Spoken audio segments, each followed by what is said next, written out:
Hammaga assalomu alaykum. Yaxshimisizlar, charchamayapsizlarmi? Xudo xolasa bugun sizlarga ikkita trenirovka tashlab beraman. Spina bilan biceps va oyoq yelkaga. Qanotga ustki quvvatini tortilamiz.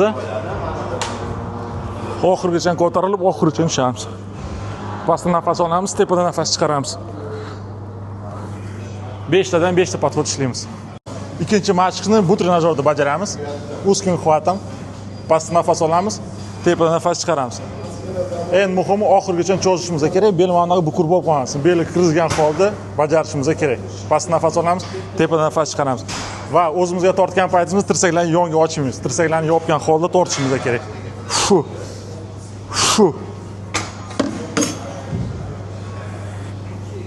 Qaranglar, bu trenajyorda mana shunday ishlaymiz.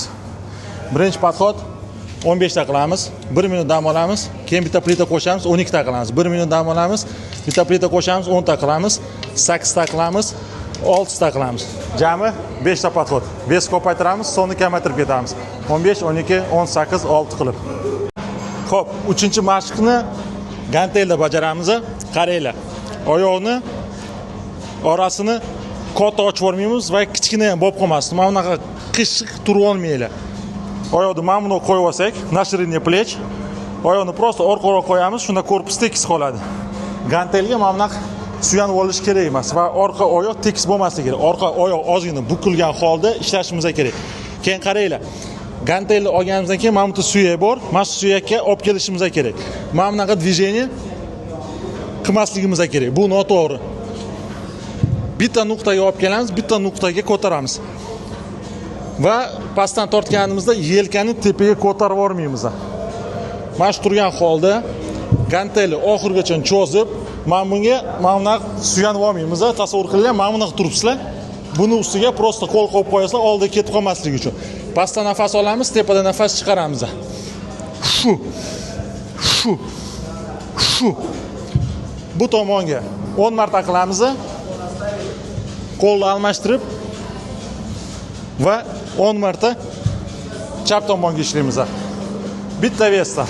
Ikkita tomondan 10 tadan jami 5 ta podxod. 4-mashqni bu trenajyorda ustki quvvatda ishlaymiz. Oyoqni ichkariga kirizib olishimiz kerak. Oyoq mana bunda o'tirish kerak, mana bunda o'tirmasin. Ichkariga kirizib olgan holda tekis o'tirib olamiz. Tepadan nafas olamiz, tortgandan nafas chiqaramiz. Pastga tortgan paytimizda mana orqaga ketib qolmaymiz. Tekis o'tirgan holda xuddi turinka tortilgandek tortishimiz kerak. Shu grudni ustiga tortamiz. Mana bunaqa tagiga tortish bu noto'g'ri. Grudni tepasiga. Shu.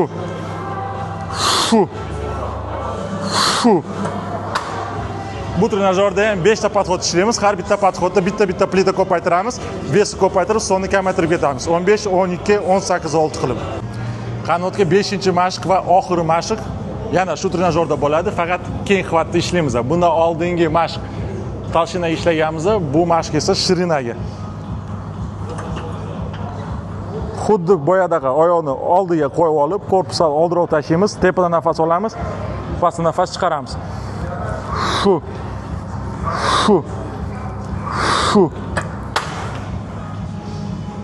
Bitta ves qo'yib turib, 15 tadan 5 ta podxod bajaramiz. Bitsepsga o'tamiz. Birinchi mashq Lariskot skamyada ishlaymiz. Ko'pchilik qo'lni mana buni qo'yib olib, oxirigacha tushirmasdan ko'taradi. Bu noto'g'ri. Qo'ltiq tagida bo'sh joy qolmasligi kerak. Yostiqning ustiga yotib olishimiz kerak. Qo'lni oxirigacha cho'zib, oxirigacha ko'tarishimiz kerak. Pastdan nafas olamiz, tepadan nafas chiqaramiz. Shu. 15 marta o'ng qo'lga ishlaymiz va 15 marta chap qo'lga. Shu. Ikkita qo'lga ishlab bo'lganimizdan keyin bitta podxod hisoblaymiz. Shunaqa podxoddan 5 ta bajaramiz. Oldi tomonga ishlab bo'lganimizdan keyin orqa tomoniga o'tamiz. Bu yerda ham qaranglar. Qo'ltiqning tagida bo'sh joy qolmasin, qo'lni oxirigacha cho'zamiz, yelkani sal oldiroq chiqarib olgan holda ishlashimiz kerak. Ko'targan paytimizda yelka mana orqaga ketib qolmasin. Mana shu o'zida fiksatsiya qilamiz, bitsepsni o'zini ishlatamiz. Pastdan nafas olamiz, tepadan nafas chiqaramiz. Shu. 15 marta ishlab bo'lganimizdan keyin qo'lni almashtirib 15 marta chap qo'lga ishlaymiz. Past nafas olamiz, tepadan nafas chiqaramiz. Bu tomonga bitta vesda ishlaymiz. Har bir qo'lga ishlab bo'lganimizdan keyin bitta podxod hisoblaymiz. 15 ta o'ng qo'lga, 15 marta chap qo'lga. Jami 5 ta podxod. 3-mashqni bits mashinkada bajaramiz. Ustki xvat ushlab olamiz, yostiqni ustiga yotib olamiz, past nafas olamiz, tepadan nafas chiqaramiz. Shu. Eng muhimi oxirigacha cho'zishimiz kerak. Cho'zganimizda gipertrofiya bo'ladi voloknalarimiz. O'shani yirtiladi, o'shanda stimul beramiz mushaklarning o'sishiga. Bu mashqni 5 ta podxod ishlaymiz. Har bitta podxodda bitta plita ko'paytiramiz. Sonni kamaytirib ketamiz. 15, 12, 18, 6 qilib jami 5 ta podxod. 4-mashqni crossoverda ishlaymiz. Katta rukoyatkani olamiz, qo'lni keng ushlab olamiz. Maksimalni keng ushlab turib, tirsaklarni, tizalarni ustiga qo'yib turib ishlaymiz. Past nafas olamiz, tepaga tortgan nafas chiqaramiz. Shu. Bu yerda ham qo'lni oxirigacha ochib cho'zishimiz kerak. Shu.